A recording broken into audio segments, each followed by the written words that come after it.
Assalamualaikum warahmatullahi wabarakatuh. Perkenalkan, nama saya RM Harun Gibran dengan NIM F1C121058 Fakultas Sains dan Teknologi jurusan Kimia. Baiklah, di sini saya akan menjelaskan tentang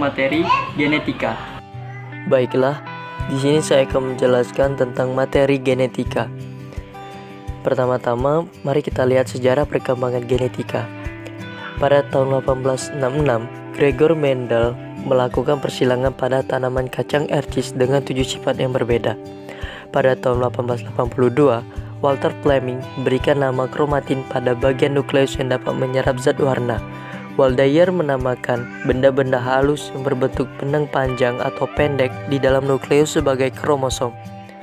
Pada tahun 1883, Edward van Beneden kromosom membelah longitudinal pada waktu pembelahan inti. Dan pada tahun 1884, Van Beneden menyimpulkan lagi kromosom-kromosom hasil pembelahan bergerak ke arah kutub berlawanan. Dan pada tahun 1885, Boveri menyimpulkan tiap spesies memiliki jumlah kromosom yang tetap. Dan pada tahun 1887, Edward van Beneden kembali menyimpulkan bahwa suatu spesies memiliki jumlah kromosom tertentu.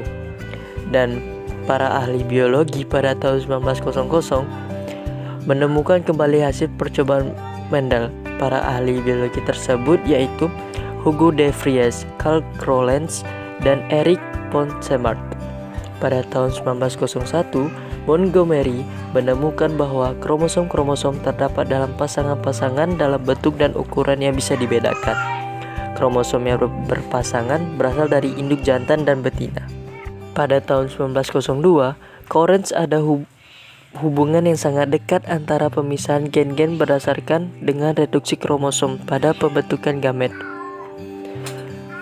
Pada tahun 1903, Sutton dan Boveri menemukan teori kromosom untuk pewarisan secara fisik faktor keturunan terletak pada kromosom.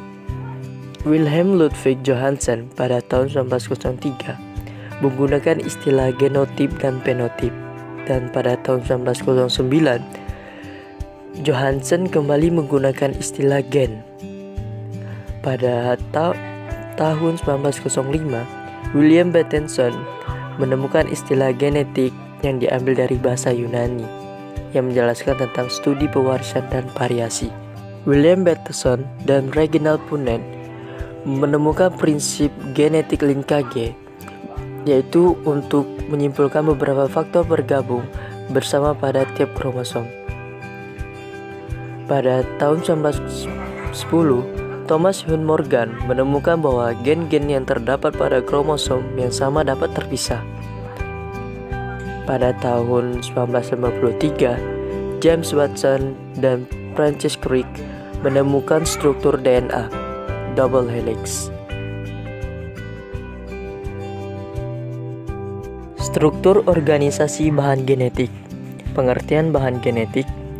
Bahan genetik adalah material atau substansi yang menyimpan informasi genetik dari suatu organisme. Adapun syarat bahan genetik yaitu harus dapat menyimpan informasi, harus dapat mengekspresikan informasinya, dan harus dapat melakukan replikasi. Kemudian DNA dan RNA berkembang menjadi asam nukleat. Adapun beberapa poin-poin yang didapat dalam asam nukleat yaitu asam nukleat salah satu makromolekul penyusun sel yang sangat penting, membawa informasi genetika yang akan diturunkan atau ditransfer dari generasi ke generasi. Semua informasi yang ada di dalam sel DNA dan ada juga dari beberapa RNA merupakan polimer nukleotida, polinukleotida yang dihubungkan oleh ikatan fosfodiester. Komponen nukleotida, basa nitrogen, puridin, gula pentosa, dan gugus fosfat. Gula pentosa pada nukleotida mengikat basa nitrogennya pada atom C nomor 1 dengan ikatan glikosida. Gugus fosfat terikat pada gugus hidroksil atom C nomor 5. Adapun perbedaan struktur DNA dan RNA. Jenis asam nukleat DNA terdiri dari basa nitrogen, gula pentosa, dan gugus fosfat. Dan untuk DNA basa nitrogennya yaitu AGCT. Dan untuk gula pentosanya deoksiribosa. dan RNA terdiri dari basa nitrogen, gula pentosa, dan gugus fosfat. Yang basa nitrogennya adalah AgCO dan gula pentosanya adalah ribosa. Nukleotida, nukleosida, komponen nukleosida, basa nitrogen dan gula pentosa tidak memiliki gugus fosfat. Jadi nukleosida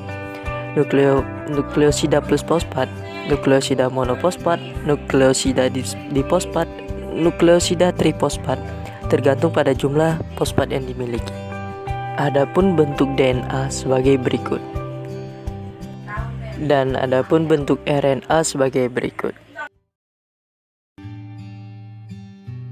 Macam-macam RNA yaitu messenger RNA untuk membawa informasi untuk sintesis protein.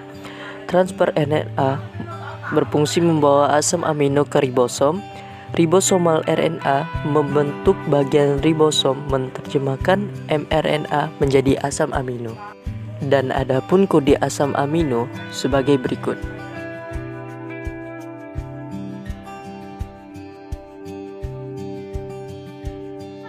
Baiklah, itu saja pemaparan materi dari saya. Saya pamit undur diri. Assalamualaikum warahmatullahi wabarakatuh. Terima kasih.